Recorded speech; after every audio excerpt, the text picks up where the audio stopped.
নমস্কার, গল্পের শহর 11 চ্যানেলে আপনাদের আরও একবার স্বাগত। কথায় বলে জন্ম মৃত্যু বিয়ে তিন বিধাতা নিয়ে। বিয়ে নাকি পূর্বলিখিত। জন্ম মৃত্যু কোনোটাই আমাদের হাতের মধ্যে থাকে না, আমাদের নিজের ইচ্ছায় নয়। কিন্তু বিবাহ, সেটা নাকি তা আমাদের নিজের ইচ্ছায় হয়। কিন্তু শাস্ত্রজ্ঞরা বলেন বিবাহ পূর্ব নির্ধারিত। যেখানে বিবাহ হওয়ার কথা ঘুরে ফিরে ঠিক সেইখানেই বিবাহ হয়। সেরকমই আজকের পূর্ব নির্ধারিত অথচ মাঝপথে হারিয়ে যাওয়া এমনই একটা বিবাহের গল্পের কথা। ভারী সুন্দর লেখা এবং ভারী সুন্দর গল্প আজকের প্রভাত কুমার মুখোপাধ্যায়ের লেখা অঙ্গহীনা। তাহলে শুনতে থাকুন আজকের গল্প অঙ্গহীনা। চোরবাগানের শ্যামচরণ চট্টোপাধ্যায়কে লোকে বলে বোম ভোলানাথ। নিজে তিনি নিতান্তই ভালো মানুষ। পৃথিবীর শুধু লোককে ঠিক ওই রকমই ভালো মানুষ মনে করেন। সকলকে অত্যাধিক বিশ্বাস করা যেন তার একটা মানসিক রোগ। জিনিস কিনে কখনো টাকার ফেরত পয়সা গুনে নেন না। কেউ বিপদে পড়লেই শ্যামাচরণবাবু তার উপকার করেন। তিনি নিজে বিপদে পড়লে সে যে এসে বুক দিয়ে পড়ে তার উপকার করবে সেই বিষয়ে তিনি নিশ্চিত। শ্যামাচরণবাবু বেঁটে খাটো রকমের মানুষটি। চোখ দুটি ভাসা ভাসা, হাসি হাসি। গৌরবর্ণা, পৌরপুরুষ। মাথাটি নেড়ে নেড়ে চিবিয়ে কথা বলেন। সওদাগরি অফিসে চাকরি। বেতন অল্প, 60 টাকা মাত্র। একটা প্রাইভেট টিউশনও আছে। এই সামান্য আয়ের ওপর নির্ভর করে কলকাতা শহরে সপরিবারে বাস করা কম দুঃসাধ্যের কাজ নয়। একটা ঠিকই ঝি আছে, সে কিছু কাজকর্ম করে দিয়ে যায়। বাকি কাজ নিজেদেরই করে নিতে হয়। কষ্ট হয় বটে, কিন্তু উপায় তো নেই। শ্যামাচরণবাবুর একটি ছেলে ও 3টি মেয়ে। ছেলেটির বয়স 17-18 বছর, বিএ ক্লাসে পড়ে। বড় মেয়ের নাম সুলোচনা। হরিপুরে বিবাহ হয়েছে। তার ছোট শৈলবালা, তার ছোট ক্ষান্তমণি। শৈলবালার আজও বিবাহ হয়নি, দিলেই হয়। ক্ষান্তমণি ছোট।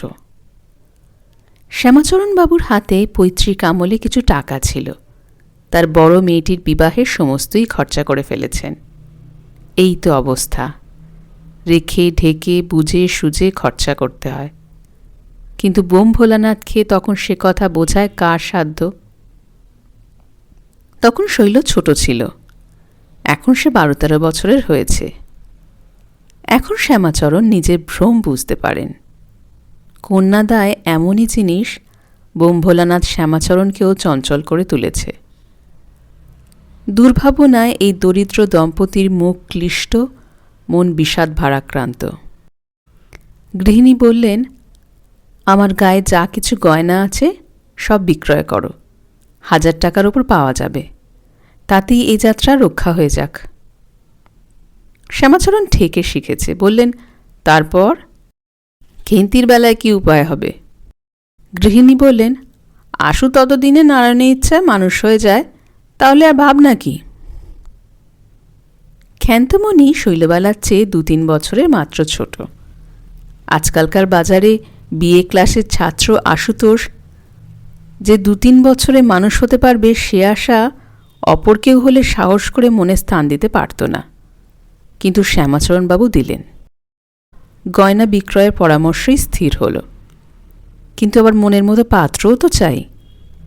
গৃহিণী বললেন, যখন আমি গা খালি করে সর্বস্ব খুইয়ে মেয়ের বিবাহ দিচ্ছি, তখন যে সে একটাকে ধরে দিলে চলবে না। জামাই দেখতে সুশ্রী হবে, 2-1টা পাশ করা হবে, খাবার পরবার সংস্থান থাকবে, এরম চাই। শ্রীমান আশুতোষের একজন সহপাঠী বন্ধু ছিল। তার নাম মোহিনী মোহন।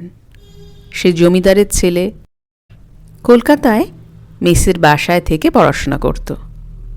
মাঝে মাঝে আশুতোষের সঙ্গে তাদের বাড়িতে আসত। অনেকবার নিমন্ত্রণ করেও খাওয়ানো হয়েছে। যে লক্ষণগুলি গৃহিণী তার জামাতার মধ্যে চান, এই মোহিনী মোহনে তার সকলগুলি বিদ্যমান। সুতরাং স্বভাবত তার কথাই সকলের মনে হল। যেমন কর্তা তেমন গৃহিণী তেমনই ছেলেটি, জমিদারের ছেলে, বিয়ে পড়ছে, গয়না বেচে 1000 টাকা পাওয়া যাবে, তাতেই তাকে কেনা যাবে, সত্যযুগ আর কি। শ্যামাচরণবাবু বামন, প্রাংশুলভ্য ফল মোহিনীমোহনকে জামাই করার জন্য হাত বাড়ালেন। এর প্রতিফলস্বরূপ উপহাস নয় সর্বনাশ উপস্থিত হয়েছিল, কিন্তু সে কথা পরে বলা যাবে। আশু বলল, মোহিনীর বিবাহ হয়নি বটে, কিন্তু তারা কার সন্তান, কয় পুরুষে নৈকুষ্য বা ভঙ্গকুলীন, এসব আশু কিছুই বলতে পারল না। পরদিন কলেজে কথায় কথায় কৌশল করে বন্ধুর কাছ থেকে আশুর সমস্ত সংবাদ আদায় করে নিল। সমস্তটাই মিলেছে, বড়ই সুখের কথা। আশু একে তো শ্যামাচরণবাবুর পুত্র, তাতে অল্প বয়স্ক, সাংসারিক অভিজ্ঞতা কিছুই নেই। সে মনে করল যেন বিবাহ হয়েই গেছে। প্রথম থেকে মোহিনীর সঙ্গে তার প্রগাঢ় বন্ধুত্ব ছিল। এখন মনে মনে তাকে ভাবি ভগ্নিপতি স্থির করে সেই বন্ধুত্ব প্রগাঢ়তর করে তুলল। এর ফলস্বরূপ আশুদের বাড়িতে মোহিনীর যাতায়াত বৃদ্ধি পেল। শনিবার কলেজের ছুটির পর সে প্রায়ই এসে আশুদের বাড়িতে সন্ধ্যা যাপন করত। রবিবারে এবং অন্য ছুটির দিনে মাঝে মাঝে আশুর মা নিমন্ত্রণ করে খাওয়াতে লাগলেন। এদের গোপন অভিপ্রায় জানতে মোহিনীমোহনের আর বেশি দিন লাগল না। বিবাহের কথাবার্তা হওয়ার আগে শৈলবালা মোহিনীর সঙ্গে স্পষ্টভাবে কথা বলত না বটে, কিন্তু তার সম্মুখে বাহির হতো এবং প্রতিদিন 2-1 বার পরস্পরের চোখাচোখি হয়ে যেত। আশু ও মোহিনী আহারে বসলে আশুর মা পরিবেশন করতেন, প্রয়োজন হলে শৈল এসে তাকে সাহায্য করত। কিন্তু যেদিন শৈলবালা এই বিবাহের কথা শুনল, সেদিন থেকে মোহিনীর সাক্ষাতে আর সে প্রাণ বেরিয়ে গেলেও বাহির হতো না। মোহিনী আসলে ক্ষান্তমণি শুরু করে বলতে থাকত, দিদির বর এসেছে গো। মোহিনী বাইরে থেকে এই গান শুনে বড় মনে মনে হাসত, ভাবত কোথায় কি তার ঠিক নাই বিবাহ। কিন্তু শ্যামাচরণের কন্যা শৈলবালার তো সে বুদ্ধি ছিল না। তখন তাকে নিজের ভাবী পতিস্বরূপে পেত। মোহিনীমোহন সুন্দর শান্ত সমুজ্জ্বল চোখদুটিতে স্নেহ ভরে দাঁড়িয়ে আছে। কিন্তু ক্রমে মোহিনীমোহনেরও বুদ্ধি বিপর্যয় ঘটল। তার সমস্ত তর্কযুক্তি শীঘ্রই তার কল্পনার কমনীয় হস্তে সমর্পণ করে বিদায় গ্রহণ করল। অনেক রাত্রে ঘুম ভেঙে গেলে মোহিনী ভাবত, যদি শৈলবালার সঙ্গে আমার বিবাহ হয় তবে কেমন হয়। মনে হতো বেশ হয়, বেশ নামটিও। কিন্তু শৈলবালার লজ্জাটা বড় বেশি। কখনো কখনো ভাবত, তা বেশ তো, লজ্জাই তো স্ত্রীলোকের ভূষণ।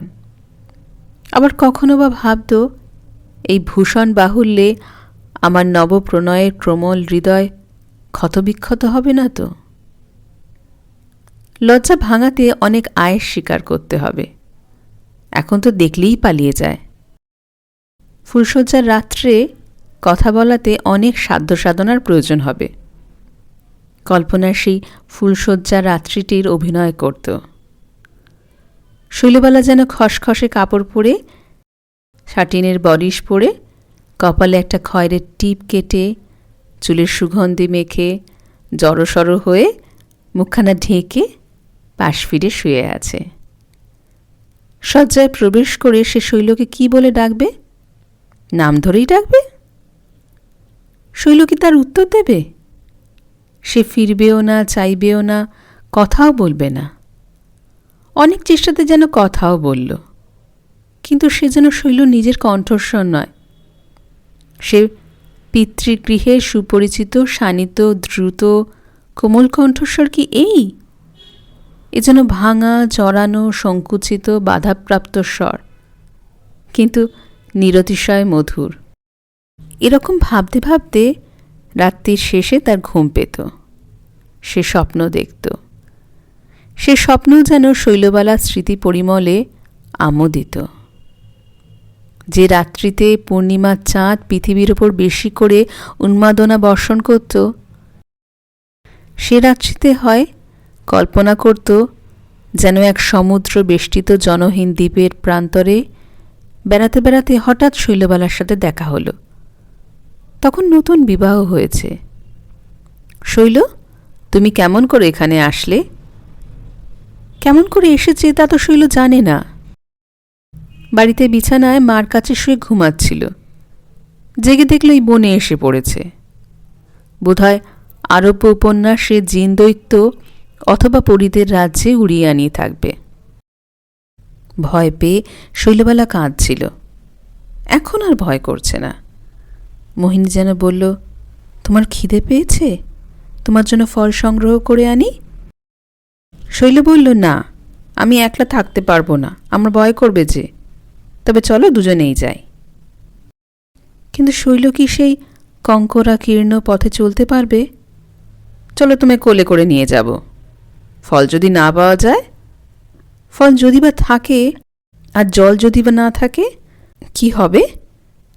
বিধাতা যেন মূর্তিমান হয়ে বলে গেলেন, তোমরা পরস্পরের জন্য পরস্পরের মুখে চুম্বনের অমৃত সঞ্চয় করে রেখেছি, ফল ও জলের প্রয়োজন হবে না।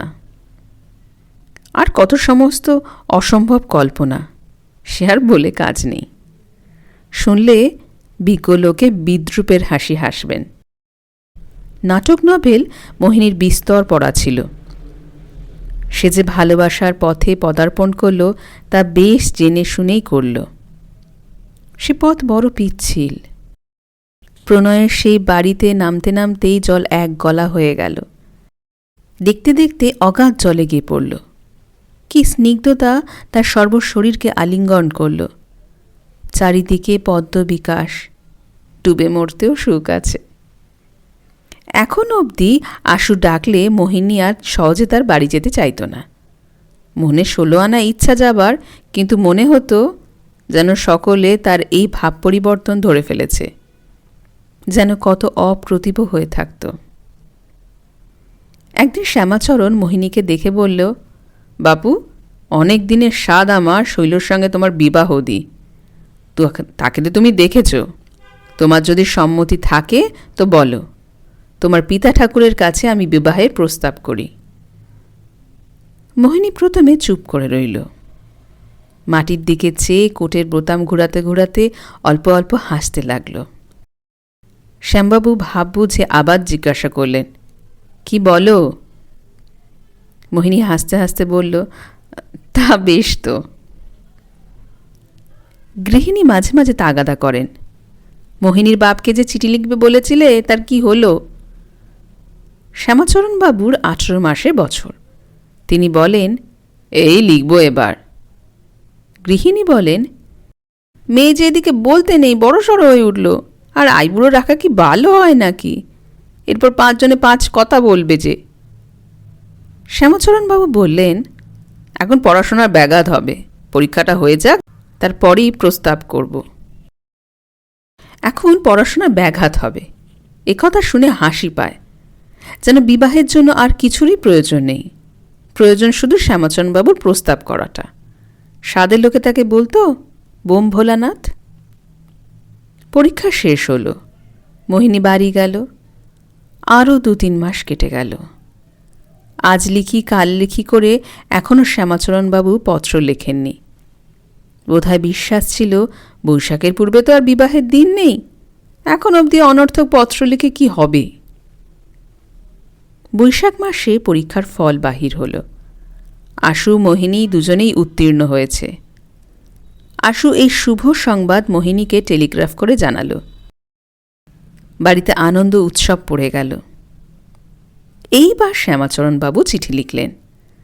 মোহিনী ও আশুতোষের পরস্পরের সৌহার্দ্য বর্ণনা করে, মোহিনীর পরীক্ষার ফলে আনন্দ প্রকাশ করে অতিশয় বিনয় সহকারে বিবাহের প্রস্তাব করলেন। সপ্তাহখানেক পরে পত্রের উত্তর আসল। মোহিনীর পিতা বল্লভপুরের জমিদার হরেকৃষ্ণ রায় মহাশয় লিখেছেন, মোহিনীর সাথে আশুতোষের বন্ধুত্বের কথা আগে থেকেই তিনি অবগত আছেন এবং শ্যামাচরণবাবুর গুণের কথাও তিনি মোহিনীর কাছে সর্বদাই শুনতে পান। তাদের সঙ্গে সম্পর্ক স্থাপিত হয় এ তো অতি সুখের কথা। তবে দেনা পাওনার সম্বন্ধে একটা কথা কওয়া যে এখনও রীতি রয়েছে, সেটা চুকে গেলেই সমস্ত ঠিকঠাক করা যেতেই পারে। সেটা পত্রে সম্ভব নয় বলে কথা বলার মাধ্যমেই উভয় পক্ষের সুবিধা ও সময় সংক্ষেপ হবে। অতএব এই অভিপ্রায় একবার যদি শ্যামাচরণবাবু অনুগ্রহ করে তার বাড়িতে পদধূলি দেন, তবে তিনি অত্যন্ত আপ্যায়িত হবেন। এই চিঠি পড়ে শ্যামাচরণবাবু যার পর নাই সন্তোষ লাভ করলেন। গৃহিণীকে বললেন, আহা, দেখছো যেমন ছেলেটি তেমনি বাপটি। আজকালকার দিনে এমন কুটুম্ব পাওয়া অতি সৌভাগ্যের কথা। স্থির হল আগামী শনিবার অফিসের পর যাত্রা করবেন।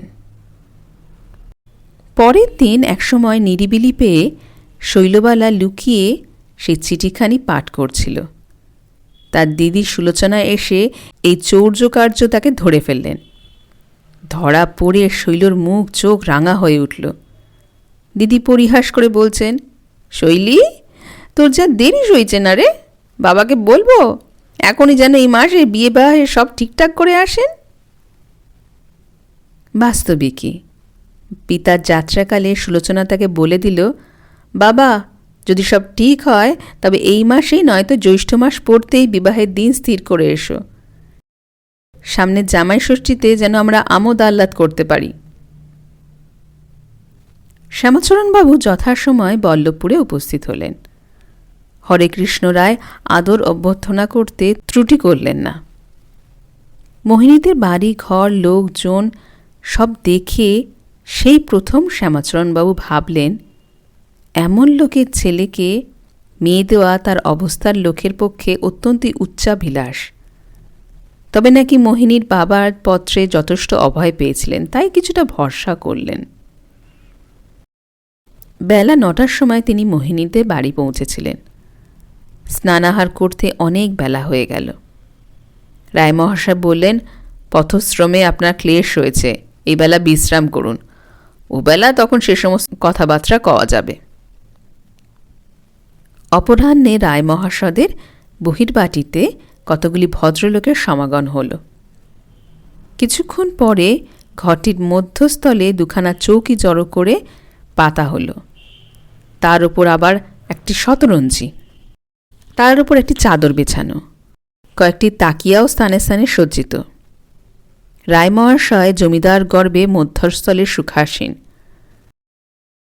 শ্যামাচরণবাবুকে তিনি সকলের সাথে পরিচিত করে দিলেন।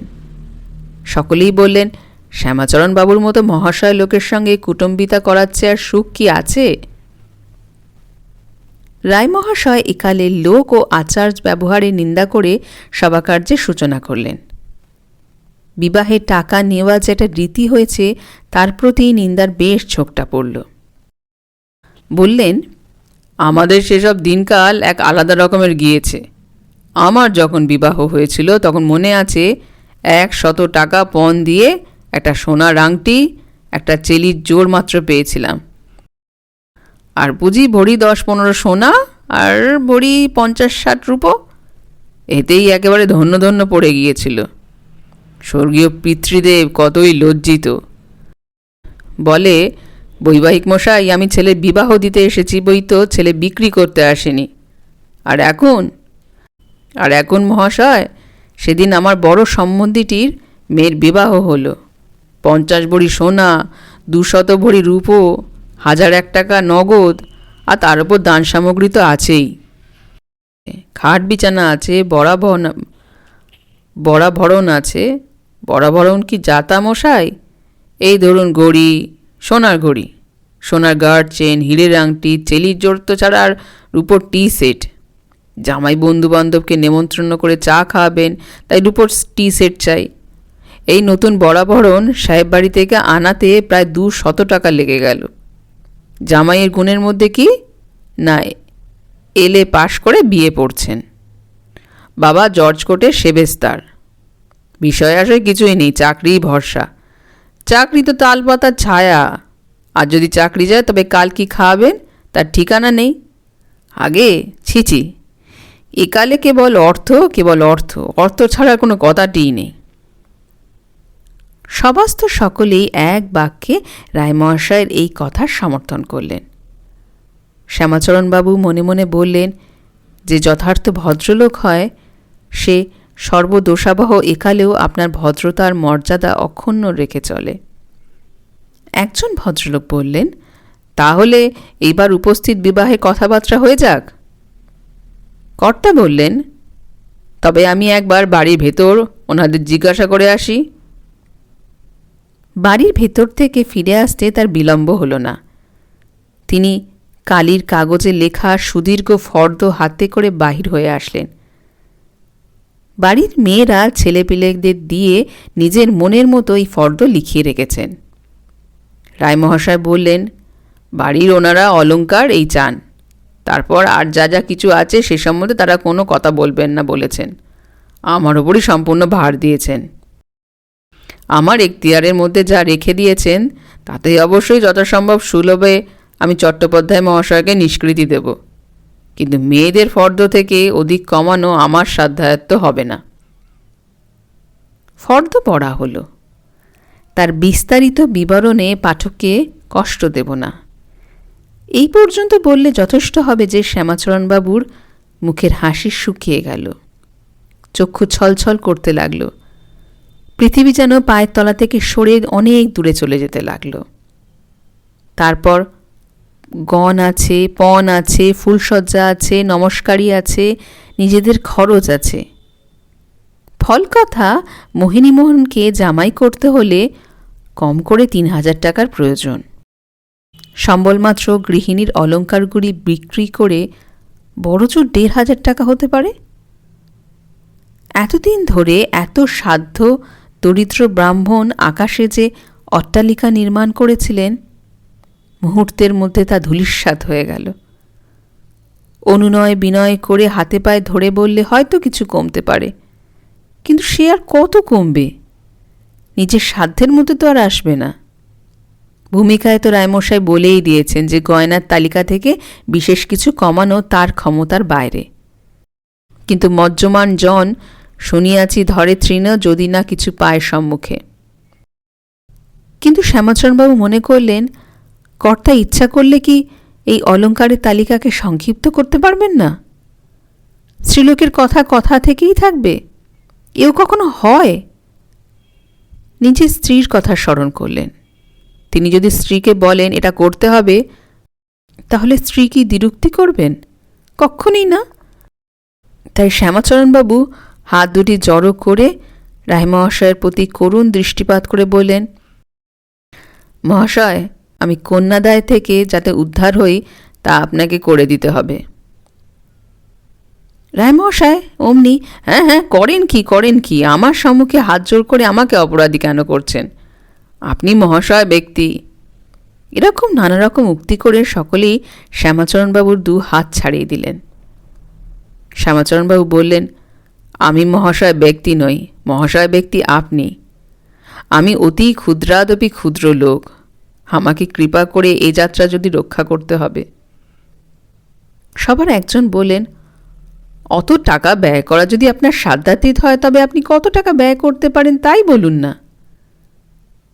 শ্যামাচরণবাবু বললেন, মহাশয়গণ, আমার সমস্ত অবস্থা আমি অকপটে নিবেদন করছি। সমস্ত শুনে আমার প্রতি যা বিচার করার হয় করবেন। আমি 60টি টাকা মাইনে পাই, একটি ছেলে 3টি মেয়ে, এই কাচ্চা বাচ্চাগুলো নিয়ে ঘর করি। হাতে কিছুটা পিতৃদত্ত অর্থ ছিল, তাতেই কষ্টে সৃষ্টে বড় মেয়েটার বিবাহ দিয়েছি। সে টাকার কানা করিও আর অবশিষ্ট নেই।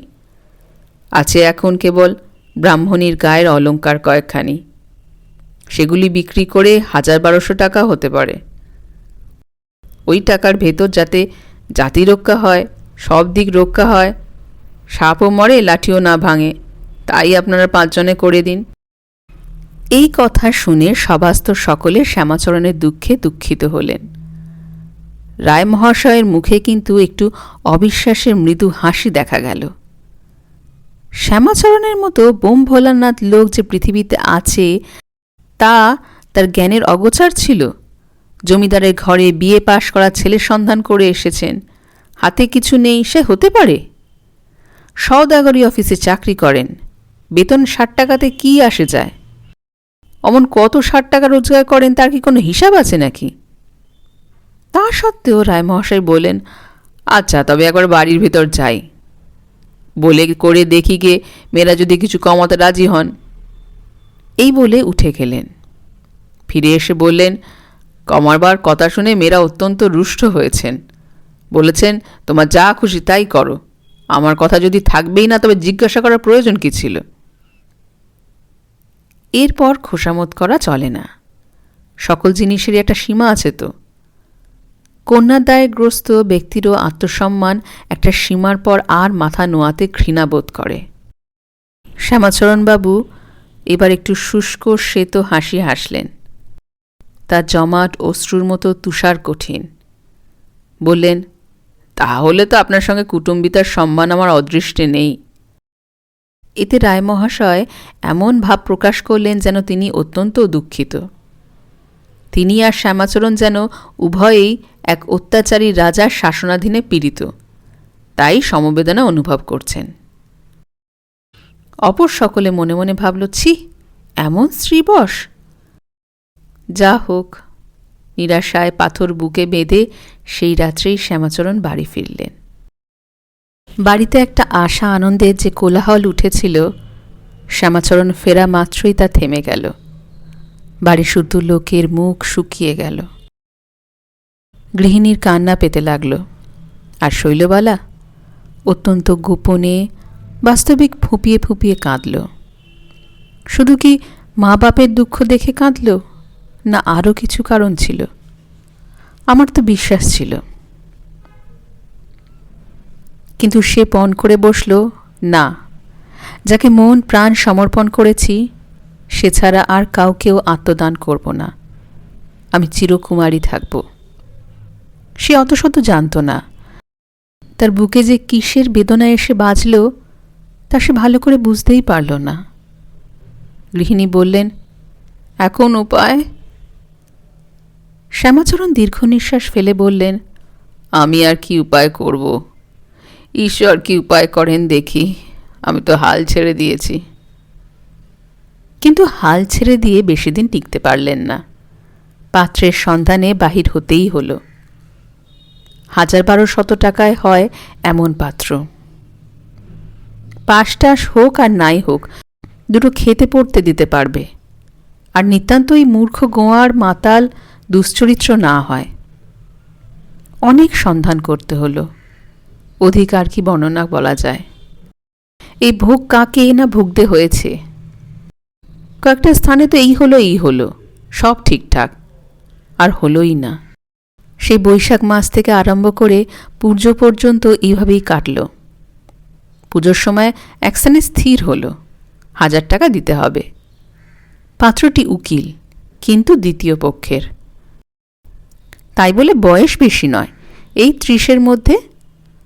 মেয়েটি বয়স্কা ও সুন্দরী, বিএ বিএল। পিতা তাই ১,০০০ টাকাতেই স্বীকৃত হয়েছেন। স্বীকৃত হবার আরও একটু বিশেষ গোপনীয় কারণ ছিল। ৫ বছর হল ছেলের স্ত্রী বিয়োগ হয়েছে। এই ৫ বছর বিস্তর সাধ্য সাধনাতেও ছেলেকে বিবাহে সম্মত করতে পারেননি। এবার কোন শুভগ্রহ বশে ছেলে রাজি হয়েছে। সুতরাং টাকা ইত্যাদির প্রতি লক্ষ্য না করে কার্যটা শীঘ্র সম্পন্ন করে ফেলাই আবশ্যক হয়েছিল। কারণ কি জানি না, যদি বিলম্বে মতি ফিরে যায়। ১৭ই অগ্রহায়ণ বিবাহের দিন স্থির হয়েছে। শ্যামাচরণ গয়নাগুলো একে একে বিক্রি করে সমস্ত আয়োজন করতে লাগলেন। কিন্তু বিবাহের মাসখানেক পূর্বে একটা ভারী দুর্ঘটনা ঘটল। রান্নাঘরের সামনেই বারান্দায় শৈল বসেছিল। একটা জলখাবার ছোট ঘটির ভেতর বাম হাতের মাঝের আঙুলটি দিয়ে ঘটিটা ঘোরাতে ঘোরাতে রান্নাঘরের ভেতর সুলোচনার সঙ্গে গল্প করছিল। এমন সময় ওপর থেকে চুনসুরকির একটা চাঙড় খসে সেই হাতের ওপর এসে পড়ল। ঘটির কানাটা ভেঙে গেল, আঙুলও আধখানা সেই সঙ্গে কেটে গেল। সন্ধে হতে না হতেই খুব জ্বর। ডাক্তার এসে আঙুলটিতে দ্বিতীয়বার অস্ত্র দিয়ে কেটে ঔষধ প্রয়োগ করে দিয়ে গিয়েছিল। 4-5 দিনে জ্বর ছাড়ল, কিন্তু আঙুল ভালো হতে তো 15-20 দিন লেগে গেল। একে মেয়ের বিয়ে হয় না, তার উপর আবার আঙুল কেটে গেল। খুব সাবধান, যেন প্রকাশ হয়ে সম্বন্ধ না ভেঙে যায়। দেখতে দেখতে বিবাহের দিন এসে পড়ল। বরপক্ষেরা পল্লিগ্রাম থেকে সকালেই এসে পৌঁছালেন। তাদের জন্য কাছে একটা বড় বাড়ি ভাড়া নেওয়া হয়েছিল। তারা সেখানেই উঠলেন। বাড়ির সকলেই আনন্দ করে বেড়াচ্ছে, কেবল শৈলবালার মুখখানি মলিন। মাঝে মাঝে তার চক্ষু দুটিতে জল ভরে উঠছে। তার আর সে পূর্বেকার আকার নেই, যেন সে সম্প্রতি 6 মাসের রোগশয্যা থেকে উঠেছে। বেলা 10টার সময় গায়ে হলুদ হলো। বরপক্ষের এক দাসী গায়ে হলুদের সময় বাড়িতে এসে পড়েছিল। এত সাবধানতা সত্ত্বেও দেখা গেল মেয়ের একটা আঙুল কাটা। যথাসময় বরের পিতার কাছে গোপনে এই সংবাদ দিতেও ভুলল না। বরকর্তা শুনে তো আশ্চর্য হয়ে গেলেন। তিনি নিজে পুজোর সময় মেয়েকে দেখে আশীর্বাদ করে গেছেন, কিন্তু হয়তো বাম হাতটা কাপড়ের ভেতর লুকানো ছিল, তাই অত লক্ষ্য করেননি। যা হোক, প্রিয় বন্ধু ক্ষুদিরাম খুড়োর সাথে অত্যন্ত গোপনে পরামর্শ আঁটলেন। বিবাহের পূর্বে কৌশলে এটা জানাজানি করে দিয়ে আরও 200 টাকা আদায় করে নিতে হবে। সন্ধ্যা হল, বিবাহের বাজনা বেজে উঠল। বর এসে সবাই উপস্থিত হল। ইয়া গোঁফ, ইয়া চেহারা! পাড়ার ছেলেরা বরকে যে সকল ঠাট্টা বিদ্রুপ করবে ভেবে এসেছিল, বরের গম্ভীর মূর্তি দেখে সেসব কিছু করতে সাহসই হল না। কিছুক্ষণ পরে কন্যাকর্তা যথারীতি গলবস্ত্র হয়ে সভায় নিবেদন করলেন, লগ্ন উপস্থিত গাত্রোত্থান করতে অনুমতি হোক। বর গিয়ে বিবাহ মণ্ডপে উপবেশন করল। শ্যামাচরণ জামাইকে বরণ করবার উদ্যোগ করছেন। এমন সময় বরকর্তা বললেন, আমাদের একটা চিরকালের কৌলীন প্রথা আছে, তা পালন করতে হবে। কনেকে সভায় আনা হোক। বর কনের হাতে কিছু মিষ্টান্ন দেবে, তারপর বরণ হবে। এই শুনে কন্যাপক্ষেরা নিজের পুরোহিতের মুখের দিকে চাইলেন। পুরোহিত বললেন, তাতে ক্ষতি নেই, যা এদের করবার প্রথা আছে তা স্বচ্ছন্দেই করতে পারেন, আমাদের আপত্তি কি? কনেকে আনা হলো। বরকর্তা বরের হাতে একটা সন্দেশ দিয়ে বললেন, এটি তুমি কনের হাতে দাও। কনেকে বললেন, মা লক্ষ্মী হাত পাতো। শৈল বস্ত্রাঞ্চলের মধ্য থেকে কাঁপতে কাঁপতে ডান হাতখানি বাহির করল। বরকর্তা বললেন, না না, এক হাতে কি নিতে আছে মা, 2 হাতই পাততে হয়। শৈল তো কিছুতেই বাম হাত বাইর করে না। শ্যামাচরণ দাঁড়িয়ে পলকে প্রলয় জ্ঞান করছে। অনেক পীড়াপিড়ির পর শৈল বাম হাতখানা বার করল। সকলেই দেখল মাঝের আঙুলটির আধখানা নেই। বরকর্তা বলে উঠল, এ কি, অঙ্গহীনা! পুরোহিত বললেন, শ্রীগুরু, অঙ্গহীনা কন্যা গ্রহণ করতে শাস্ত্রে যে নিষেধ আছে। মুখুজ্জে মশাই, বিবাহ স্থগিত করুন। বিবাহ স্থগিত করুন, এটা শুনে কন্যাপক্ষরা অত্যন্ত উষ্ণ হয়ে উঠল। একজন বলল, কোথাকার অশাস্ত্রজ্ঞ ভট্টাচার্য, একটা আঙুল কেটে গেলে অঙ্গহীন হয়, একথা কোন শাস্ত্রে পড়েছেন? ভট্টাচার্য অশাস্ত্রজ্ঞ? ভট্টাচার্য কোন শাস্ত্র পড়েছেন? তিনি অগ্নিশর্মা হয়ে বললেন, কে হে বেল্লি ককাল কুষ্মাণ্ড, আমার চেয়ে তোমার শাস্ত্রজ্ঞান অধিক নাকি? শ্যামাচরণ প্রমাদ গুণে বললেন, আপনারা যদি এখন বিবাহ স্থগিত করেন, তাহলে আমার জাতি থাকে কেমন করে? এইবার ক্ষুদিরাম খুড়ো সর্বসমক্ষে বরকর্তাকে বললেন, কন্যাকর্তা পণস্বরূপ আর 200 টাকা ধরে দিন, মিটমাট করে ফেলা যাচ্ছে। কি বলো হে ভট্টাচার্য? সেইমাত্র একজন ভট্টাচার্যকে অশাস্ত্রজ্ঞ বলে উপহাস করেছে।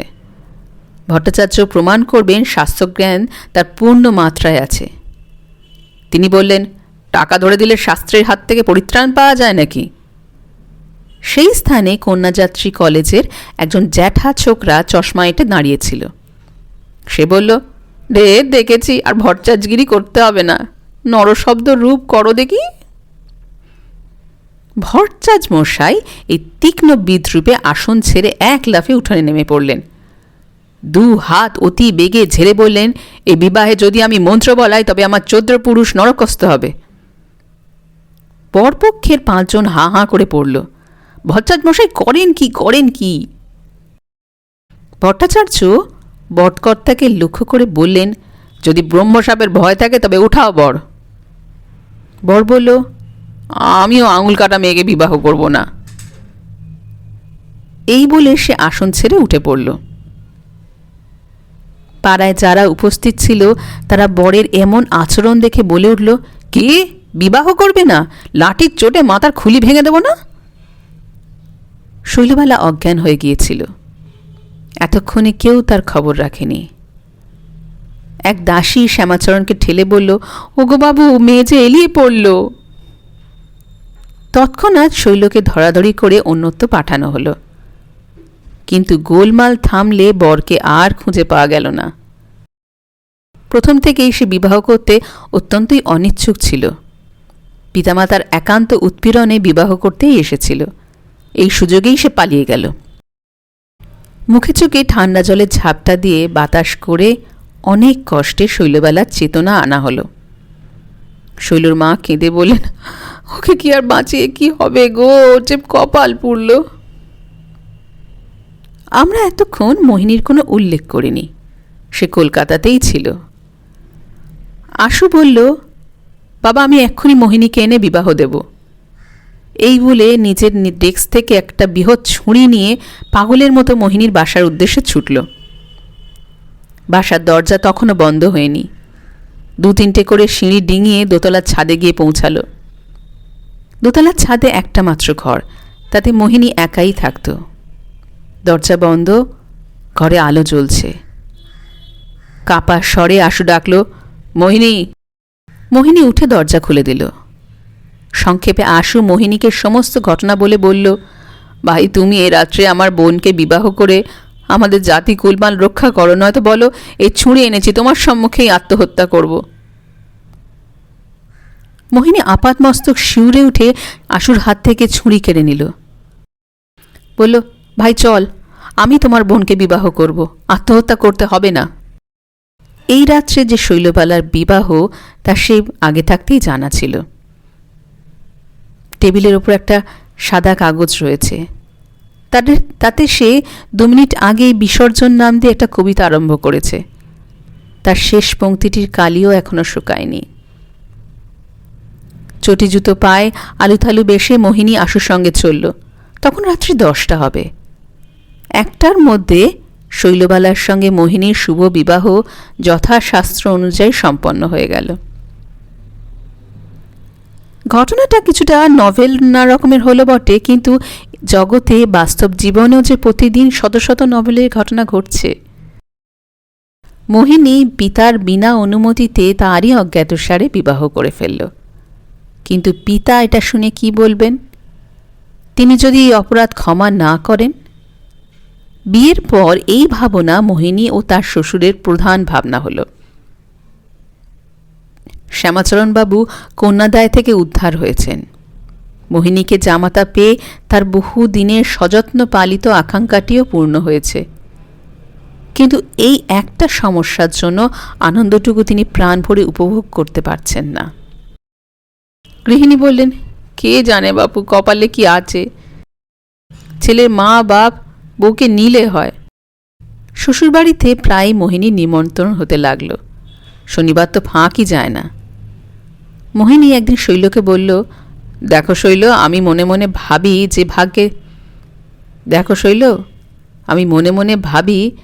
যে ভাগ্যে তোমার আঙুল কেটেছিল তাই, নইলে এতদিনে তুমি। আর বলতে পারল না। সে অবস্থা কি কল্পনায় আনতে পারা যায়? শৈল স্বামীর এই অসমাপ্ত কথাটুকু বুঝল। পাঠ্যপুস্তকের অনেক কথা তখনও সে সম্পূর্ণরূপে বিস্তৃত হয়নি। মনে মনে বলল, ঈশ্বর যা করেন মঙ্গলের জন্যই করেন। মোহিনী যখন আসতো তখন শৈলর জন্য কিছু না কিছু শখের জিনিস নিয়ে আসতো, কিন্তু শৈল মহা আপত্তি করত, কিছুতেই নেবে না। বলতো, কোথায় রাখবো, সবাই দেখে ফেলবে। মোহিনীও ছাড়ত না, বলতো, দেখবে, তুমি তো আর চুরি করছো না। শেষকালে শৈলকে নিতেই হতো, নইলে স্বামী রাগ করেন। বিশেষ চেষ্টা করত যাতে কেউ জানতে না পারেন, কিন্তু প্রত্যেকবারেই তার সকল চেষ্টা নিষ্ফল হতো। ধরা পড়ে প্রথম লজ্জায় যেন সে মরেই যেত, কিন্তু কয়েকবার এরকম হতে হতে তার লজ্জা অনেকটাই কমে গেল। মোহিনী শৈলকে একবার বলল, আমাকে চিঠি লিখো, নইলে এই শনিবার আমি আসব না। শৈল অত্যন্ত সংকুচিত হয়ে বলল, কি লিখতে হয় আমি কি তা জানি? তোমার দিদি তার স্বামীকে যেসব চিঠি লেখেন তা কি তুমি দেখোনি? হ্যাঁ, দিদি কতবার দেখিয়েছে, সেরকমই তুমি লিখবে। শৈল মাথা নেড়ে বলল, সে আমার বাড়ির লজ্জা করবে, আমি পারবো না। দিদির কেন লজ্জা করে না? আগে দিদির মতো বড় তো হই। এই কথা বলেই শৈল হেসে ফেলল। সে বেশ বুঝল এই ওজরটি নিতান্তই পঙ্গু হচ্ছে। তার সমবয়স্কাদের সকলেরই বিবাহ হয়ে গিয়েছে। স্বামীকে সকলেই চিঠি লেখে। চিঠি লেখার ইচ্ছা তারও হতো, কিন্তু সে কথা সে স্বামীর কাছে স্বীকার করতে আছে? ছি, বেয়ায়া মনে করবে না? চিঠি লেখার জন্য শৈলকে বেশি বড় হতে হলো না। 2-3 সপ্তাহ বয়স বাড়তে না বাড়তেই সে স্বামীকে চিঠি লিখতে আরম্ভ করল। প্রথম চিঠিগুলো নিতান্তই ছোট হতো, ক্রমে বেড়ে 2-3 পৃষ্ঠা হতে লাগল। কোনো বিশেষ কথা থাকলে 4 পৃষ্ঠাও হয়ে যেত। ভবিষ্যৎ সম্বন্ধে একটা দারুণ দুর্ভাবনা বহন করেও এই নবদম্পতির জীবন বেশ সুখে কাটতে লাগল। ক্রমে গ্রীষ্মকাল নিকটে আসলো। মোহিনীকে বাড়ি যেতে হবে। 2-3 মাস দেখাশোনা হবে না, এই আশঙ্কায় দুজনেই অত্যন্ত কাতর হয়ে পড়ল। শৈল বলল, কোনো উপলক্ষ করে মাঝখানে একবার কলকাতা আসতে পারবে না? মোহিনী বাড়ি গেলে বাড়ির লোক তাকে দেখে আশ্চর্য হয়ে গেল। মুখ চোখের ভাব যেন সমস্তই পরিবর্তন হয়েছে। মোহিনী কি ভাবতে ভাবতে একদিকে শূন্য পানের দৃষ্টিতে চেয়ে থাকে। কারণ জিজ্ঞাসা করে কেউ কিছু উত্তর পায় না। একদিন পাড়ার একজন প্রবীণা দিদিমা মোহিনীর সাক্ষাতে তার মাকে বললেন, ছেলের বিয়েটের বয়স হয়েছে, বিয়ে দাওনি, তাই মন ঘুমিয়ে থাকে। এই শুনে মোহিনী ফিক করে হেসে ফেলল। পরক্ষণই তার মুখ শুকিয়ে বিবর্ণ হয়ে গেল। মোহিনীর মা এটা লক্ষ্য করলেন। সে অন্যত্র চলে গেলে দিদিকে বললেন, ঠিক বলেছ বাছা, আমি কর্তাকে বলে শীঘ্রই ওর বিবাহ দিচ্ছি। গ্রামের পোস্টমাস্টার মোহিনীর একজন প্রিয় বন্ধু। তাকে বলা ছিল মোহিনীর সমস্ত চিঠি বাড়িতে না পাঠিয়ে যেন ডাকঘরেই রাখা হয়, মোহিনী গিয়ে নিজেই নিয়ে আসবে। একদিন পোস্টমাস্টার কার্য উপলক্ষে অন্য গ্রামে গিয়েছিল। যথাসময়ে ডাক আসলো। অধীনস্থ পিয়ন নিজেই ব্যাগ খুলে পত্রগুলো বিলি করল। পল্লীগ্রামের ডাকঘরে মাঝে মাঝে এরূপ হয়েই থাকে। দৈবক্রমে সেই সঙ্গে শৈলবালার লেখা মোহিনীর একখানা চিঠিও ছিল। তা মোহিনীর বাড়িতে এসে পৌঁছালো। এত লোক থাকতে চিঠিখানা কি ছাই মোহিনীর ছোট বোন মালতীর হাতেই পড়তে হয়? মোহিনী তখন বাড়িতে নেই। চিঠির আবরণ রঙিন সমচতুষ্কোণ, এসেন্সের গন্ধে ভুভু করছে। মালতীর কেমন যেন সন্দেহ হলো। তক্ষুনি সে চিঠিখানা খুলে ফেলল। চিঠি পড়ে মালতী তো অবাক। ছুটে গিয়ে মার কাছে বলল, মা, সর্বনাশ হয়েছে, দাদার স্বভাব চরিত্র একেবারে বিগড়ে গেছে। মা চিঠিখানা পড়ে দেখলেন। মেয়ের কথায় তার কোনো সংশয় রইল না। ও বাড়ির বড় বউ এই সময় এসে পৌঁছালেন। তিনি চিঠি পড়ে বললেন, আমি জানি আমার কুর্তুতো ভাই কলকাতায় পড়তো, তার ওই রকম হয়। সেও চিঠি ধরা পড়াতে জানাজানি হয়েছিল, তখন আমরা ধরে বেঁধে তার বিয়ে দিলাম। এখন রোগ শুধরেছে, একেবারে কেনা গোলাম হয়ে রয়েছে। তোমারও মোহিনীর বিয়ে দিয়ে পেল। গৃহিণী বললেন, আমরা যে জানতে পেরেছি তা যেন মোহিনী না শোনে। হয়তো বাছা লজ্জা আত্মহত্যা করে ফেলবে, নয়তো বিবাগী হয়ে বেরিয়ে যাবে। চিঠিটা জুড়ে ঠিকঠাক করে তোমরা রেখে দাওগে। তাই করা হলো। মোহিনী যথাসময়ে এসে চিঠি পেল। খুলতে গিয়ে দেখে পরিষ্কার একটা জলের দাগ। একবার বন্ধ করে সেটা আবার খোলা হয়েছিল। তাতে তার সন্দেহ রইল না।